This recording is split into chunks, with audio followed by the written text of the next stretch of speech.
Non, je suis pas en thèse. Cassons tout de suite le côté dramatique de la situation. Je suis pas en thèse parce que sémantiquement, c'est faux de dire ça. Alors oui, on dit souvent je suis en thèse, mais en réalité, c'est pas tout à fait correct de dire ça comme ça. Logiquement, un doctorant ou une doctorante est en doctorat. Et ce n'est pas qu'une question de mots. Mais je vais t'expliquer tout ça, reste bien là.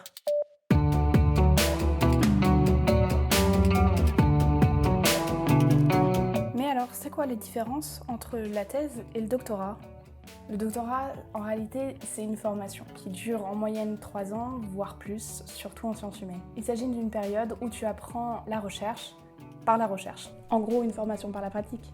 Cela signifie qu'on est déjà chercheur dans un espèce d'apprentissage de long terme où on va apprendre les méthodes, les moyens et les fins de la recherche.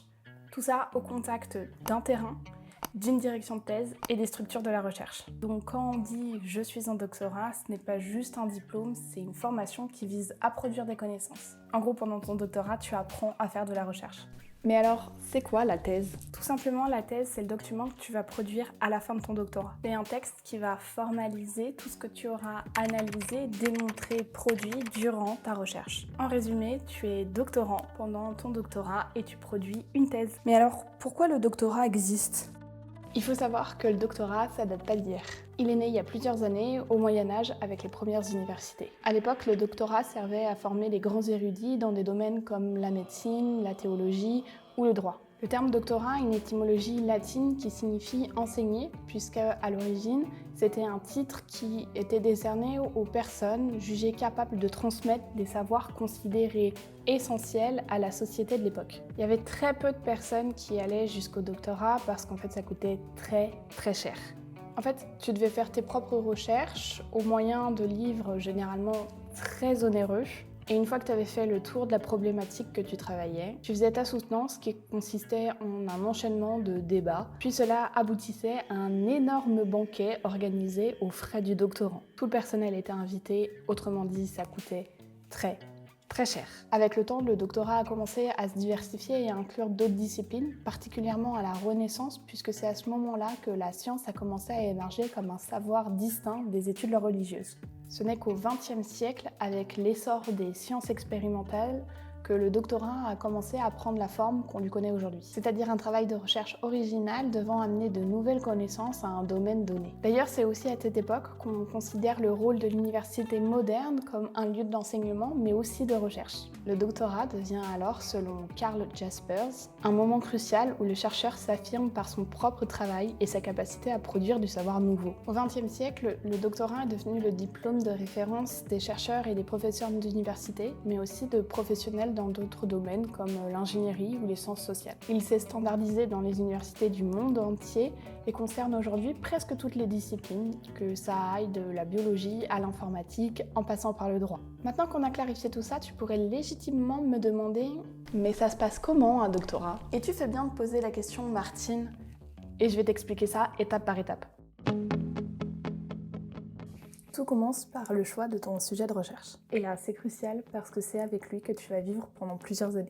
Tu dois poser une question à laquelle personne n'a encore répondu, ou en tout cas pas de la manière dont toi tu vas le proposer. Mais surtout, tu dois choisir un sujet sur lequel tu es motivé pour passer les 3 voire plus prochaines années. Le travail autour de ton sujet, il va surtout consister à dessiner les contours de ta future recherche. Grosso modo, un aperçu des travaux qui ont déjà été réalisés sur un sujet similaire ou bien sur le sujet dont tu vas parler toi. Quelques idées des concepts que tu pourrais mobiliser, la définition d'une méthodologie et surtout d'un planning.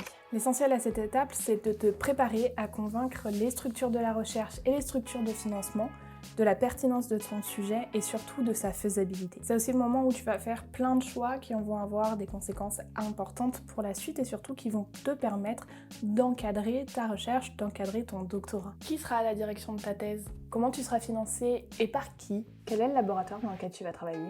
Tous ces choix vont conditionner ton parcours. Une fois que tu as répondu à toutes ces questions et que ton financement est validé, tu t'inscris à l'université et c'est parti pour tes 3 ans. Et voilà, c'est parti pour tes 3 ans, c'est parti pour la vraie recherche. Et ça commence par l'état de l'art, c'est-à-dire le moment où tu vas aller chercher dans la littérature les travaux qui ont déjà été produits sur le même sujet ou sur un sujet proche. Tout ça dans le but de problématiser, c'est-à-dire de proposer une problématique, une question à laquelle tu vas chercher à répondre tout au long de ton doctorat. À partir de cette problématique, tu vas formuler des hypothèses, c'est-à-dire qu'est-ce que tu souhaites explorer dans ton sujet très particulièrement vis-à-vis de ta problématique. Et après, tu vas aller recueillir des données sur le terrain. Entretien, questionnaire, observation, analyse de documents, tous ces outils dépendent de la méthode et de ce que tu choisis de mobiliser ou non. Une fois que tu as recueilli toutes les données que tu voulais, tu vas aller les analyser pour ensuite en formuler des résultats. Cette étape est la plus longue, ça représente les 2/3 de ton doctorat. Quant à tout ça, tu passes à la rédaction de ta thèse. C'est l'étape qu'on m'a dit être la plus longue. On m'a annoncé 9 mois juste pour la rédaction de la thèse. Bon, juste, c'est vite dit parce que ce que tu dois faire pendant ta rédaction, c'est structurer ton propos et structurer ta réflexion pour que tout ce que tu es en train de dire soit clair et cohérent. Donc, c'est pas aussi simple que ça paraît, évidemment. J'ai entendu beaucoup de témoignages de personnes qui me disent que l'étape de la rédaction, c'est quand même un travail dur et laborieux. Mais bon, on s'en sort toujours et à la fin, ça donne lieu à la soutenance. Enfin, tu termines par ta soutenance. Tu présentes ton travail devant un jury qui te questionne sur ta méthodologie, tes résultats, mais surtout sur ce que ton travail apporte de nouveau à la discipline. Il existe plein d'institutions qui gravitent autour de toi durant ton doctorat. L'école doctorale, le laboratoire de recherche, l'université, ce sont toutes des entités qui t'aident et te soutiennent dans ton parcours. Mais ne t'inquiète pas, je ferai une vidéo entière dédiée pour bien te les expliquer. Voilà, j'espère que tu comprends mieux les différences entre thèse et doctorat. Si tu as des questions, n'hésite pas à les poser en commentaire. Et si tu es toi aussi en doctorat ou bien que tu te poses des questions sur la recherche, n'hésite pas à t'abonner et à activer les notifications pour être sûr de ne pas manquer les prochaines vidéos. À bientôt!